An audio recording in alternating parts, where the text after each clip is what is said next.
always looking for new products that are really cool that we can use in our bead weaving. Well, beading in general, but bead weaving specifically.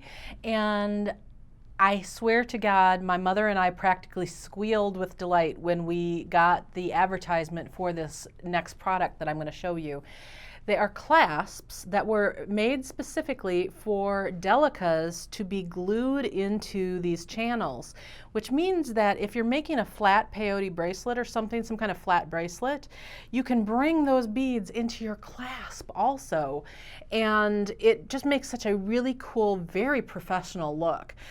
Because it's very small scale, we need to go to look real close up here. So this is what the clasp looks like before you've added beads in. So it's got 3 channels in here. And these clasps come in various sizes. So this one happens to have 6 hooks along the side here. So this is for a fairly wide bracelet. This is a 3-hook closure, and this is where you can see where I've already glued some Delicas into those channels, and look at how beautiful that is. So you can choose to use just a single color. I actually was testing glues when I was using this also, so I did each channel a different color so that I could remember which glue I used in which spot. So I did, contrasting colors here, and then here I did an alternate pattern, which I think just looks gorgeous, and I actually really love the way these 3 look together. You can also tell here that this dark purple was the first channel that I did. You can see that I ended up with a little space here on the end. That is because what I should have done, and this was a learning experience, when I put these beads in, I should have just let them space out a little tiny bit more in between them, and then I wouldn't have had that space at the end. Instead, I clustered them really, really tightly, and the only way to fill that space now is to find a really skinny Delica. You know how sometimes you've got the extra fat ones or the extra skinnies? I need to find an extra skinny in that same color, and then I can fit it into that and glue it into that little spot to fix that. Here on these next 2, what I did is after I set them in place, I just kind of used my finger and kind of wiggled them a little bit so that they expanded to fill the space, and you can't tell that there's any extra spacing in between the beads. It just all kind of works out. I know that some of you are going to ask, does it have to be Delicas? So that's why I've got these seed beads on this needle. This is my tool that I use to put the beads into the channel. What happens if you use a seed bead? So this is a size 11 seed bead. These that I put in here were size 11 Delicas. A seed bead has a taller profile. So what happens if I kind of put this in the channel here is see how they stick up higher than the top of the rim, the top of this clasp closure. Here, if I gave you that same profile with the Delicas, it doesn't stick up very high. The Delicas are pretty much flat to the top here, which means that they're not going to get knocked off very well. You'd really have to work to get this knocked off if that's glued in nicely. Here, because it would come up above the edge of the clasp closure, I think it would be more likely that over time with getting knocked about that those seed beads might come out more easily. Now that's a theory. I haven't tested it, but I just wanted to give you guys a heads up that if you decided to use seed beads in here, that might be something that you might run into. A way to get around that might be, instead of using size 11 seed beads, to use size 15 seed beads. Then they're going to sit more down into that channel, and you're not going to have that problem where they're sitting above the lip here. Okay, so here's what I did with glues. Like I said, I tested glues. I tested 3 different glues here, and I've been roughing and toughing and trying to pick out these beads, and I'm really happy with all 3 glue options, which makes me happy because it means that you're not going to be really limited to a single glue. You can use several different things. So let me show you what I used. The first one that I used is this Loctite super glue. It's a gel. It's a super glue. I really liked this particular delivery method. It was a different kind of delivery method for me, and that's one of the reasons why I wanted to try it. I like it a lot, and here's why. It's got a very secure close thing on the top here to close it off. It doesn't get plugged up here at the top. And when you go to apply the glue, what you do is these ribbed parts here, the blue part, when you squeeze that in, that's what lets the glue come out. So you have a really lot of fine control here to get that glue in. And this tip happens to be just perfect sized to fit in that channel. So I like this particular glue quite a bit. I'm usually not a big super glue fan, but I just thought that this one worked really nicely. So I will start carrying this in my store because I think that this is probably the best delivery method that I've seen for the super glue. The second channel, I use GS Hypo Cement. And if you've used this before, you know that this has a very fine tip. Let me see if I can get this off. So this has got this very fine tip. And so again, you have a lot of control over how you can get this into the channel. The downside of the Hypo Cement is getting the cap back on because there's a little tiny wire that goes into the tube that comes out so that it won't get glued up when you work on it, and the glue just automatically starts flowing out quite a bit, and trying to get this cap back on can be a little bit of an issue. One way that you can help yourself out with that is using, if you put a little bit of Vaseline on it, it helps it keep the glue from continuing to come out quite as fast so that you can get that tip back in there. But some people just don't even want to use the Hypo Cement because of that pain in the butt factor. That's my high-tech version of of words. You know how I have my own Jill vocabulary.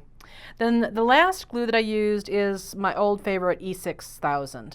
This was a new delivery system that I had seen in my catalog, so I decided that I would try it out. It's specifically called Jewelry and Bead. I didn't know if the viscosity, like how thick it is, was going to be different. The answer is no on this particular version of E6000. It's just your usual old E6000. What's different about it is it comes with this tip. It's basically a syringe tip. And the problem with it that I discovered is that the syringe is basically a use it once and you're done. Then you have the tip is no longer good. It's going to back up in that syringe. It's going to glue itself in, and you have to get another syringe tip. Now it does come with like 4 or 5 syringe tips, but I just think that this is a pretty ridiculous system. But what you can do is just twist off the cap and use it like a regular E6000, which is what I ended up doing. So, you know, don't pay any extra for this delivery system. It's really kind of a bum wrap. I don't like it very much. But I'm going to go ahead and use the E6000 because I thought that this was probably the one that most people would have in their inventory. And you have to use a slightly different technique to apply it since we can't use the syringe tip. So let me show you how we're going to apply it. I'm actually using a needle here because I forgot to bring a toothpick, but if you've got a toothpick at home, that would be a great thing to use. So all I'm going to do is going to grab a little bundle of the glue here, put this off to the side, and then I'm going to stick it right in the channel and use this to kind of draw it down the channel. E6000 is a flexible glue, and it also will take a while to set up, so you've got some time to play with. Like with the super glue, 15 seconds you're done. That was probably the only downside of the super glue. The Hypo Cement, you've got probably, I would say, like 5 minutes or so. And with the E6000, you've got a good 30 minutes. And then I'm just wiping this off the tip of the needle that I used. And so I've got a good 30 minutes to play with here, and it'll still be something that I can move around a little bit on me. So that's one of the other benefits of the E6000. And then I'm also not worrying if I got it off on the top of those channels or anything because it dries clear. So you're never going to see it if there happens to be a little bit showing. So this is my way of getting the Delicas into the piece, is I'm using my needle as a delivery system. So let's see here. So I think I'm going to do this in parts. The other one that I did, no, I can get enough for the entire slot on here. So you just have to kind of estimate how many beads. for each different size. There's like 4 or 5 different sizes of these clasps. Okay, let's see here. It looks like maybe one more bead. Let's see here. Will that fit properly? That looks about perfect. So here's what I'm going to do. I'm going to bring this down right into the channel. I'm going to take my finger, kind of tap it in a little bit on top of the beads, and then I'm sliding the needle out, like so. So I had a couple of escapees, but like I said, we've got plenty of time to work with here, so I'm just going to kind of pat the rest of these in. Let's get the escapees in there, like so. And this guy, like so. There we go. Now he's sitting in there nice. I'm going to pat it, kind of spread them out to make sure that I don't have one of those big holes at the end here. All right, there we go. That channel is done. So now I would just move on to the next channel and add my glue, add my beads. You'll do it one channel at a time, and then I'm going to let that sit for 24 hours. E6000 takes about 24 hours to completely set up. After 24 hours, you're totally in the clear. You can do anything with it. Like I said, if you use, say, the super glue, 15 seconds, you're ready to use it. The Hypo Cement, I would give it an hour or two to completely set up, and then you're ready to use it. But with the E6000, let it sit for a day just to be on the safe side, because you don't want those beads to be falling out. However, if they were to fall out, as long as you've got more of those beads, you can see how simple it would be to add more in.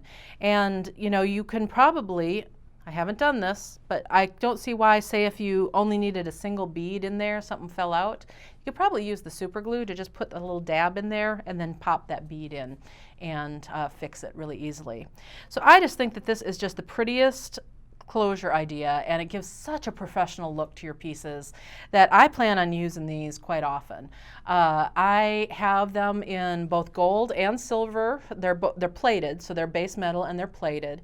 Gold and silver in a variety of different sizes on my website at jillwisemandesigns.com. I will also have the 2 different glues available. Actually, I'll have all 3 of these glues available for you for purchase on the store too. Be sure and let me see any of your projects that you work on. I love to see show and tell. You can find me on Facebook at Jill Wiseman Designs. I also have a personal page, Jill Wiseman. I can't accept friends anymore, but you can follow me and you get to see everything anyway. Thanks so much. Happy beading.